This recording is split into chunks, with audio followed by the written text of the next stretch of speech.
What's up, guys? Farzin Vasugan here on a Friday. It is the Red Friday live chat.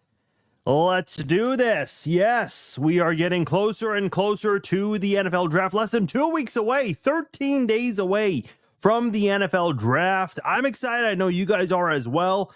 The NFL draft is always interesting to me because, and I understand the NFL wants to, and a big reason why they no longer release the schedule on the week of the draft, which I think is silly.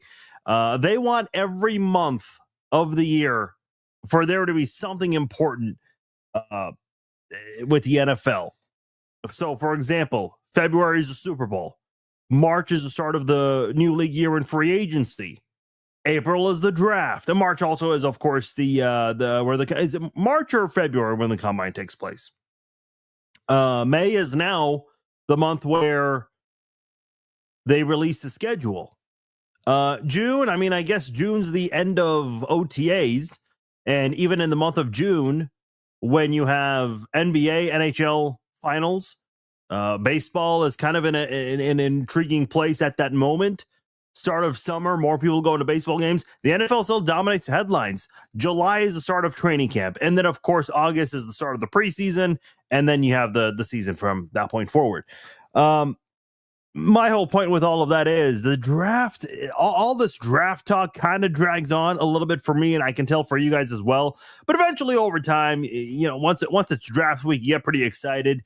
I remember in years past, they've all on the set of ESPN, they've asked, "What's more exciting, the draft or the Super Bowl?" And it's like, okay, come on, really? We're asking that question. But I guess one person made the point that, with the draft, no, I mean, the Super Bowl's bigger and better, but with the draft, you have all 32 fan bases, all 32 teams involved, all 32 fan bases are invested in it. So we're getting closer and closer to the draft. And we're looking at the Chiefs right now. They've got 8 picks, 3 of them in the first 3, or 4 of them, in the first 3 rounds. And then they've got a 4th round pick and 3 7th round picks. So not a lot of activity on day 3 until the 7th round, really. But the first 2 days going to be an interesting one in the first 3 rounds. Especially, I'm really intrigued the most by the 63rd pick and the 66th pick, assuming they don't trade out of that, because that is where the Chiefs can get. They can kind of control the board for a brief period there. They can really get 2 big needs out of the way. A lot of times when you see a really high second round pick like 33rd, 34th, 35th, 36th, whatever, a lot of fans usually view those, and the media does this as well. They call it basically a first round pick, because the feeling is, okay, this is someone that was a first round caliber player capable of being taken in the first round, but just fell out of it for whatever reason and was taken early in the second. You just don't get the 5th year option with them. So the way, you look at the 3rd round is the Chiefs have a very high 3rd round pick from Tennessee, which can be viewed as basically a second. That's always the perception people have. Because I think we can agree, whoever you draft in the first round has to be a starter. If it's in the later round 1, okay, maybe someone does not start right away, but eventually they start playing a lot more as the season goes along. And we've certainly seen that with with Xavier Worthy. I do want to get into Clyde Edwards-Helaire a little later on. But I think in general, with the Chiefs,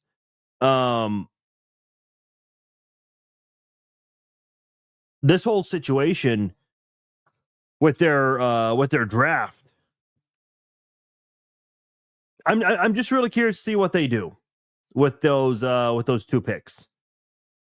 I think this is certainly an area where the Chiefs can address 2 big needs out of the way. And I do think running back becomes a very interesting talking point here. Would the Chiefs consider drafting a running back in round 2 or 3? Because there's certainly the possibility of the Chiefs doing that, and here's why. When you look at the draft, ever since Andy Reid's been with the Kansas City Chiefs, the Chiefs don't draft a lot of running backs. It is a very small group of players who've been taken. Of course, the most recent running back drafted by the Chiefs, Isaiah Pacheco. That was, let me get the right picture here. If I can get that right. There we go. It was Isaiah Pacheco most recently. And then right before him was Clyde Edwards-Helaire. And then right before Clyde Edwards-Helaire was Darwin Thompson. And then before Darwin Thompson, just a couple of years, was Kareem Hunt. And then there's that, little period of time where the Chiefs did not draft a running back for a while. Knile Davis, their first year with this new regime. Andy Reid, John Dorsey, Brett Veach was on the staff. The Chiefs did take Knile Davis in the 3rd round that year. But here's something to keep in mind. I did exclude on this list Tyreek Hill and DeAnthony Thomas. If you recall, they were both drafted as running backs in 2014, and I think Tyreek was 2016. But they converted them. DeAnthony Thomas, yeah, he ran the ball a little bit here and there, but not a whole lot. He was primarily a wide receiver. And the same thing with Tyreek Hill. Tyreek Hill ran the ball a little bit more than DeAnthony Thomas did, but Tyreek was still more primarily used as a pass catcher during his time with the Chiefs. But only 5 running backs have been drafted in the Andy Reid era. These are the last 5 right here. Who was before Knile Davis? This is just off the top of my head. I think Cyrus Gray. Before Cyrus Gray, I know Dexter McCluster was drafted as a running back, but they converted him to wide receiver. There's probably a name somewhere in there I'm just forgetting. I'm trying to think in the Todd Haley era or the Herm Edwards era who the Chiefs drafted. I can look that up right now on their draft history board here. Shane Bannon, I thought he was a fullback, but I guess he's listed as a running back here. He was drafted in 2011. Before Shane Bannon, McCluster listed as a wide receiver, but was drafted as a running back. They drafted Javaris Williams, if you guys remember him, from Tennessee State. And then before Javaris Williams, Jamal Charles. You guys probably have heard of that guy. Before Jamal Charles, Chiefs didn't draft a running. Oh, Colby Smith. Remember Colby Smith? Yeah, he had 540 yards in his career and 3 touchdowns. 2 of them were against the Raiders.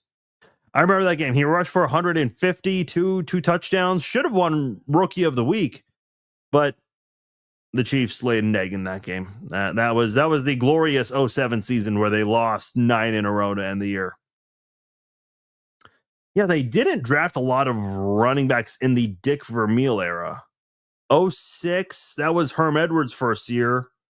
05, I don't see a running back there. 04, no running back there. 03, obviously Larry Johnson. If you go to 2002, Omar Easy, listed as a fullback, but what have you. And then George Lane in 01, who I don't know. Oh, he hardly played for the Chiefs. He only played 11 games. He only ran the ball 3 times for 32 yards. Yeah, it wasn't much. And then Dante Hall, he was drafted as a running back as well, if I'm not mistaken, and they converted him to wide receiver. So since 2000, the running back position, I get it, has changed a lot over time. And by the way, for those of you who are here, chime in below, ask your questions, whatever is on your mind.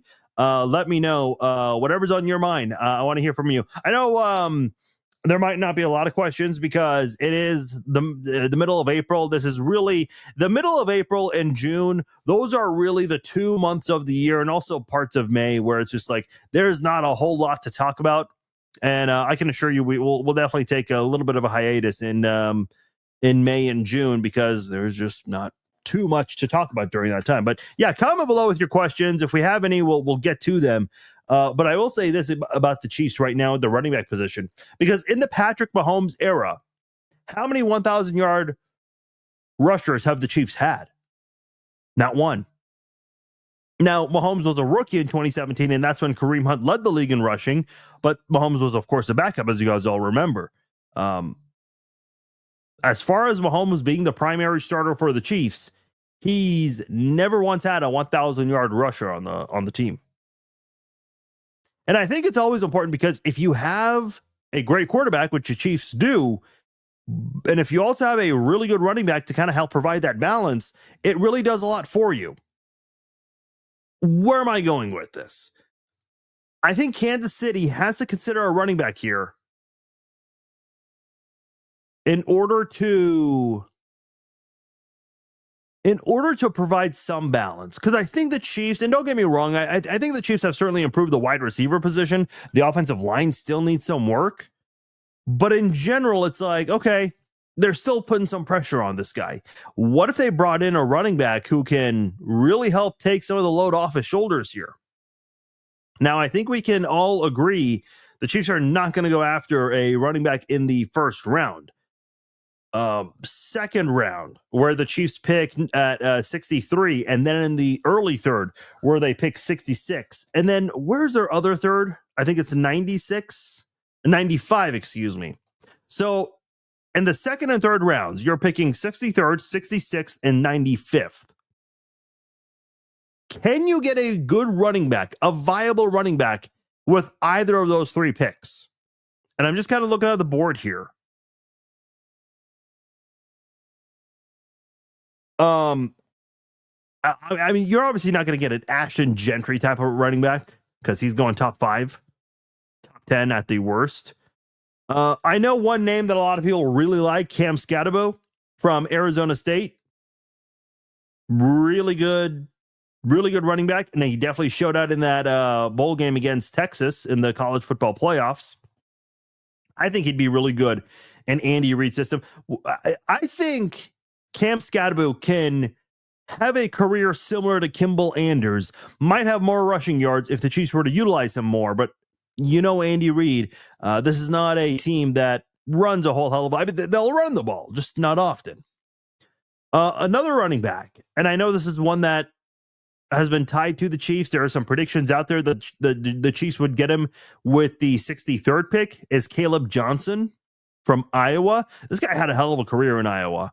I would not be surprised if a team, quote unquote, reached early and decided to get Caleb Johnson.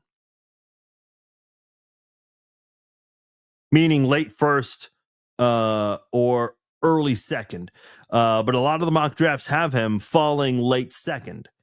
As far as local guys, there are a couple of good running backs from the state of Kansas. I'll start with Devin Neal, who recently visited with the Chiefs. Him and another Jayhawk at the wide receiver position, both visited with the Kansas City Chiefs. Devin Neal, and I did not know this until recently, Devin Neal is the only KU running back to rush for 1,000 yards 3 years in a row. I mean, this is an organization that once had Gale Sayers. Okay. Also had John Cornish, who didn't do much in the NFL, but had a very successful career in the CFL for sure.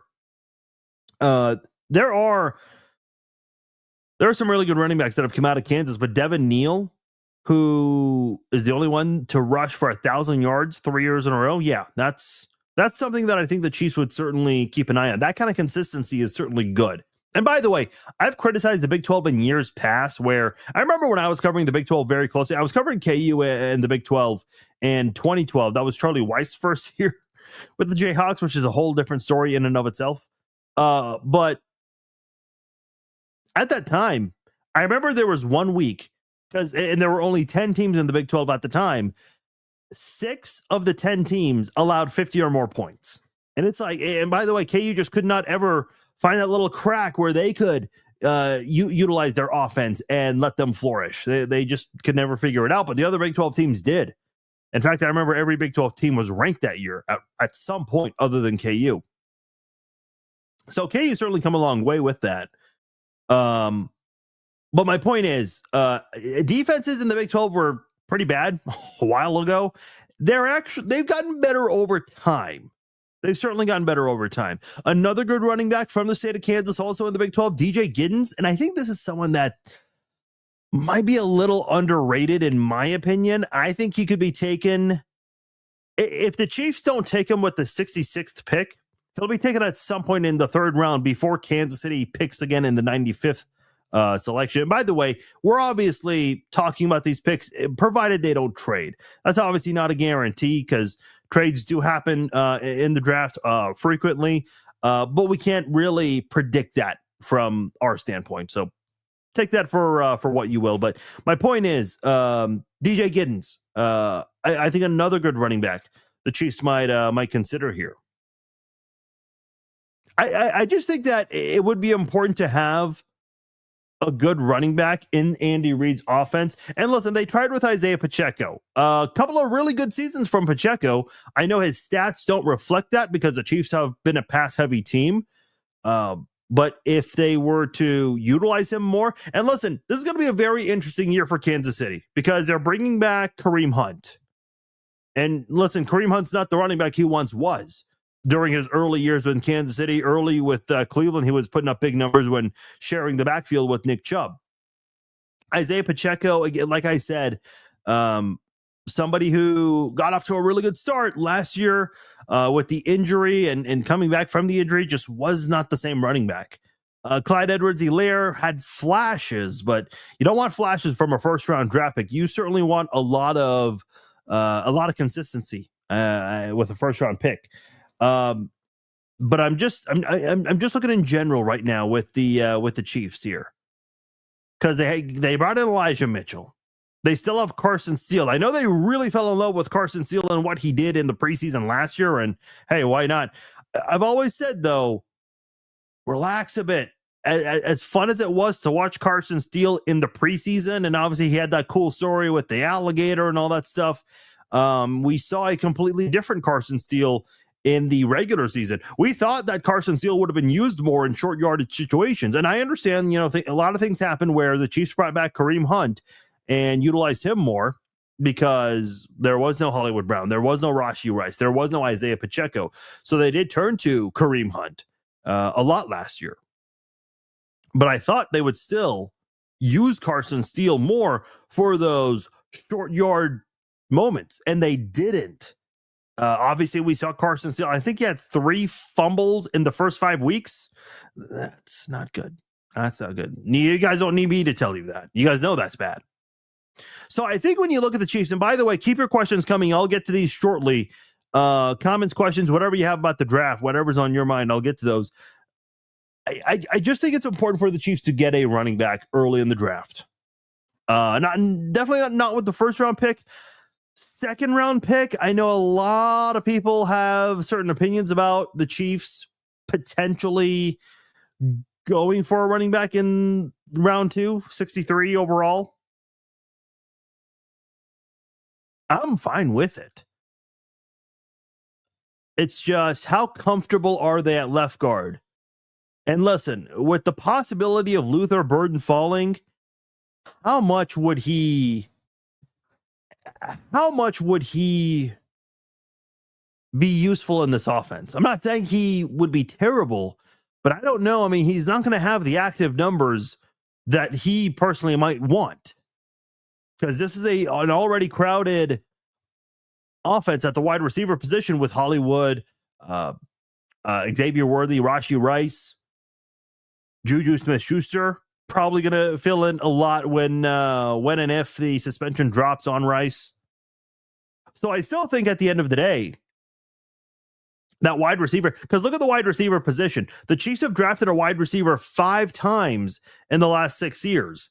Last year, they drafted a wide receiver in the first round, obviously, and Xavier Worthy. The year before that, Rashee Rice in the second round. The year before that, Sky Moore in the second round. Unfortunately, has not worked out. In 2021, no wide receiver. 2020, 2021, they drafted Cornell Powell in the 5th round. 2020, they didn't draft a wide receiver. 2019, they drafted Mecole Hardman in the 2nd round. That was their first draft pick of the 2019 draft. And then 2018, they drafted Tremont Smith, but they converted him, if I'm not mistaken, from wide receiver to defensive back. And then... yeah, they've had guys like Jehu Chesson, Demarcus Robinson. Okay, he had some good years. Demarcus Robinson and Tyreek Hill from the same draft class. Chris Conley, man, I was kind of bummed out about that one. That's a guy that has a lot of potential, in my opinion, but whether it's been in Kansas City or outside of Kansas City, he has not really been used a whole lot. Who does Chris Conley even play for today? I mean, off the top of my head, I have no idea. I'm looking it up right now. Played for Kansas City for 4 years. Jacksonville for 2, Houston for 1. In 2022, he started with Houston, ended with Tennessee, and the last couple of years he's been with San Francisco. Yeah, man, that's a bummer, because a guy with his skill set, I certainly thought was going to thrive in Andy Reid's offense, but has not been the case. Let me ask you guys a question. What position do you think the Chiefs absolutely avoid? I would not be surprised if they avoided the linebacker position. Like, what are the Chiefs looking for in terms of a linebacker in this draft? Maybe with one of those 3 7th-round picks, maybe. But I'm just looking, like, you have Nick Bolton, you brought him back to a really big deal. He's around for 3 more years. Drew Tranquill has a couple of years left on his deal. Leo Chenal, I know he's entering the final year of his rookie deal, but you have him for now. You have Cam Jones. You brought back Cole Christensen. You brought back Jack Cochran. You brought back Blake Lynch, who played a little bit for you, and he was one of the very few bright spots in the Week 18 game against Denver. Remember that one?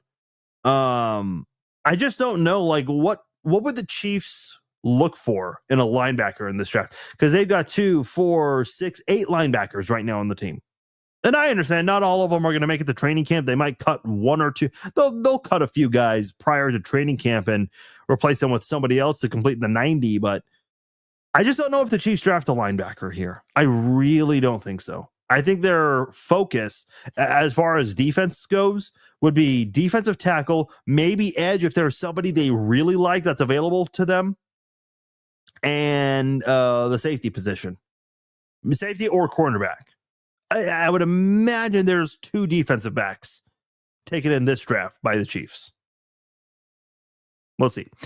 Keep your questions coming. I see a few of them right now, and I'll get to that right now. Let's start with Kyle. He says, would it be dumb to try to get Travis Hunter? He's speedy like the Chiefs, and he could also be a corner. He wants to do both. I don't know. What do you think? I was thinking about this the other day because I know Travis Hunter is getting a lot of hype coming out of college football. And he says he wants to be able to play both positions. Listen, I know athletes, and I don't know what they're putting in the cereal or whatever it is kids eat nowadays, because you're getting some freakish athletes. You're seeing a lot more multi-sport athletes in high school and even in college, guys who really are capable of doing multiple things. And you have a guy like Travis Hunter who's trying to be the who's that guy in baseball? Shohei Ohtani, however you say his name. Sorry, I don't watch baseball. Who pitches in bats. Listen, I don't like to say someone can't do something or is not capable of it. It's a different animal in the NFL. Could he? Sure.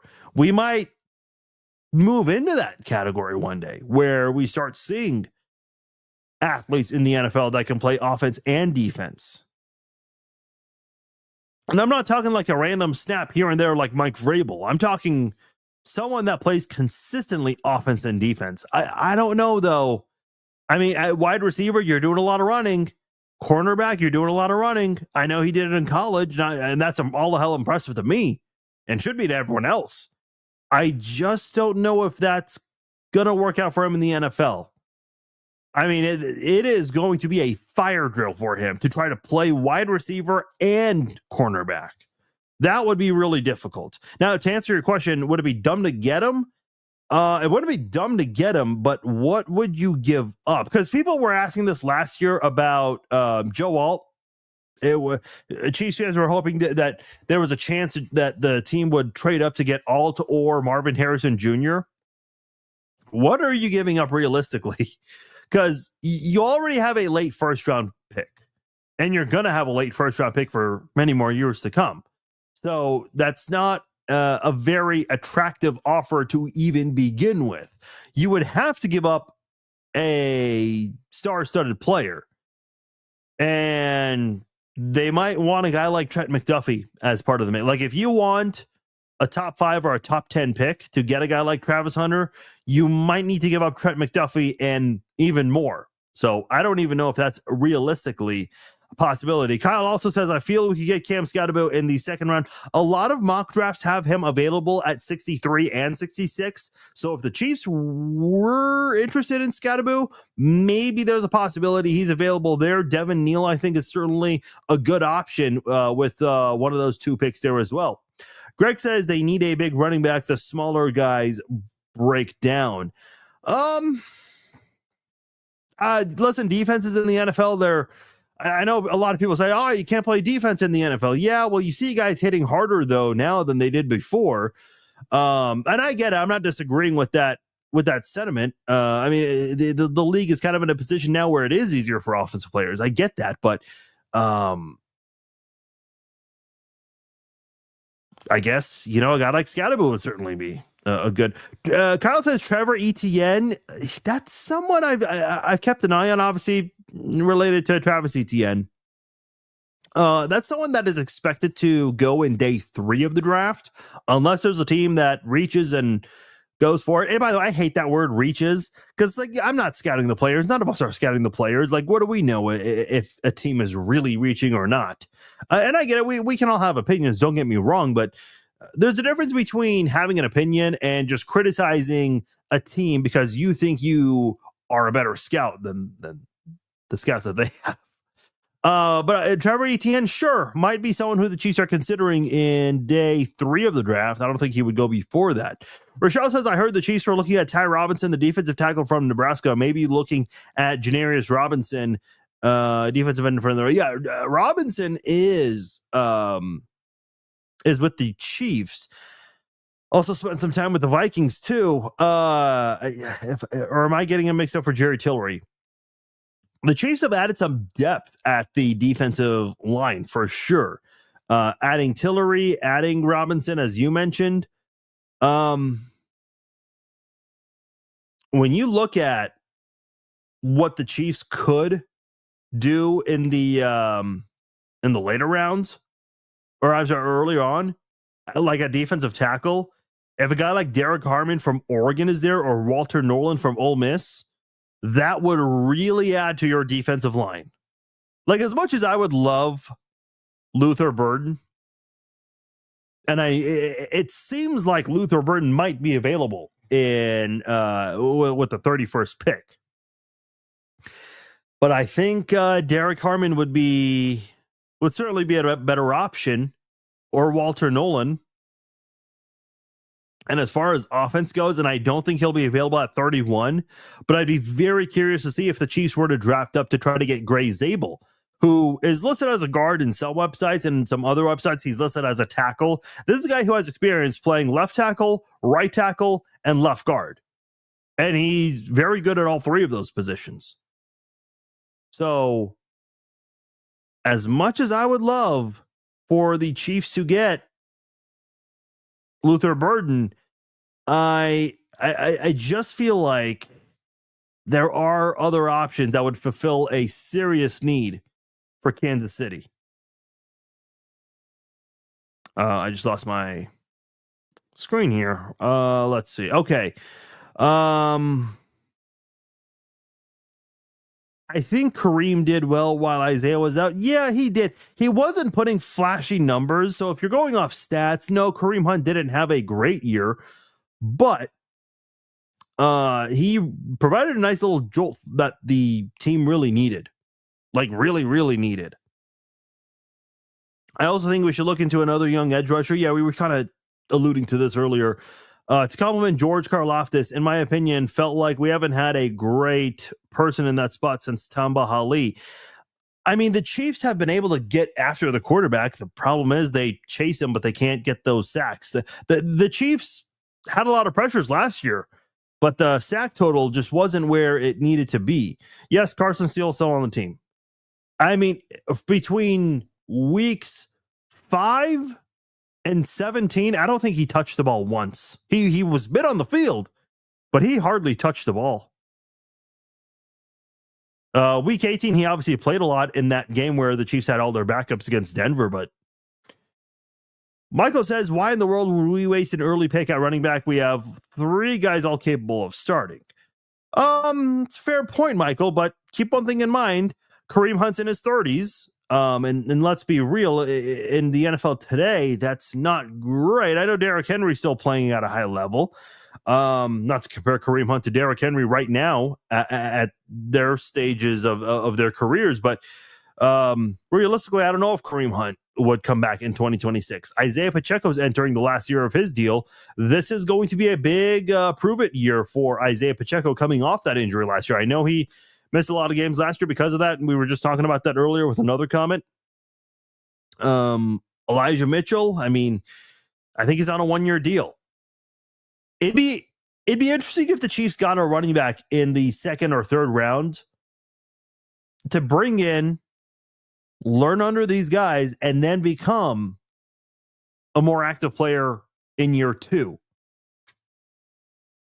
Just my perspective, but yeah, I can understand your point as well. Maybe you feel like they're comfortable at the running, because could it be another year where they have running back by committee? And if so, fine, but I think that consistency with a standout running back would be nice. Yeah, Chris Conley in the Super Bowl. I don't really remember that.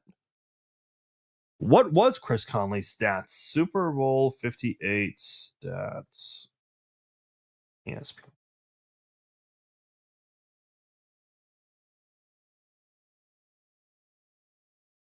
He only had one catch for 18 yards. Was targeted just once. Yeah, I don't really recall Chris Conley much in that game. For a second, I wondered, was he the guy, the wide receiver who threw that pass to Christian McCaffrey on that weird double flea flicker? But no, that was Juwan Jennings. So I don't remember that. I only remember the final drive in overtime and the block PAT before that. Ask me what anything else that happened in Super Bowl 58. I couldn't tell you. I mean, the muff punt, sure, but a couple other things here that were, in general, I don't remember much. Left side of the offensive line and our secondary, those are areas we need in the draft. Yeah, and I think the Chiefs will address those. I just don't know if they all get addressed early.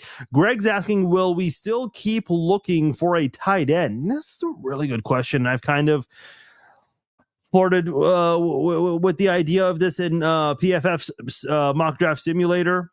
If I had to guess, I would say there's a 30% chance the Chiefs pass on the tight end position, because you have Travis Kelce back. You have Noah Gray, who I think is in a spot ready to take over whenever Travis Kelce's time is up.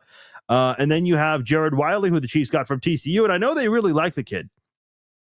So they definitely want to have him stick around and see if they can maybe have a 1-2 system with him and Noah Gray in the future. So we'll see. If the Chiefs did not go after a tight end or a linebacker in this draft, I would not be surprised. If they avoided those two positions in this draft, I think it's because they're pretty comfortable with who they have. I know Jody Fortson, I don't think he's coming back. And man, it's unfortunate because he's been a good depth player, but keeps getting hurt. I think there's a possibility they might go after someone in round 7 at the tight end position, but that's it. I don't think they do much because they have Anthony Firkser, Baylor Cupp, Robert Tonyan. I mean, those are your 3 tight ends after Wiley. Maybe they have a 4th tight end on the final 53. I would take Scottaboo over Neal. I would too. I do think they're 2 very different running backs stylistically also.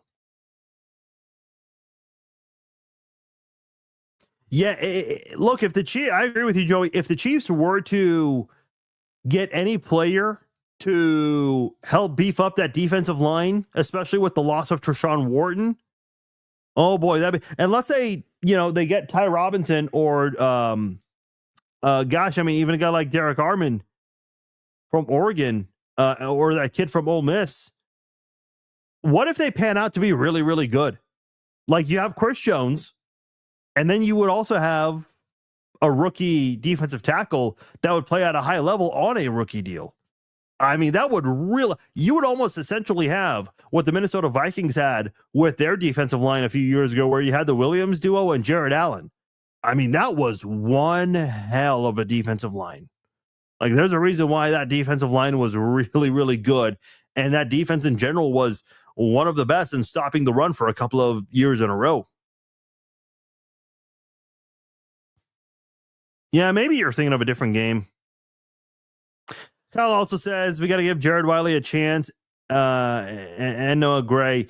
Yeah, I mean, listen, Noah Gray is going to be used more. I feel like Noah Gray had that coming out party last year, and not that he had a breakout game, but he had a couple of games, in fact 2 weeks in a row, where he had 2 touchdowns. He had 2 touchdowns against the Bills, and I think he also had 2 touchdowns a week later against the Panthers. So Noah Gray is certainly a guy that I think a lot of people got excited about when they saw his growth, and they're excited to see, following the growth from this past year, how does he carry that over to 2025? Should be fun to see. All right, we're going to go ahead and wrap things up here. Caught up on all the questions. Obviously, a shorter edition. Listen, it's the middle of April and then parts of May, usually like the second half of May and the first half of June. That's really the most quiet time of the year.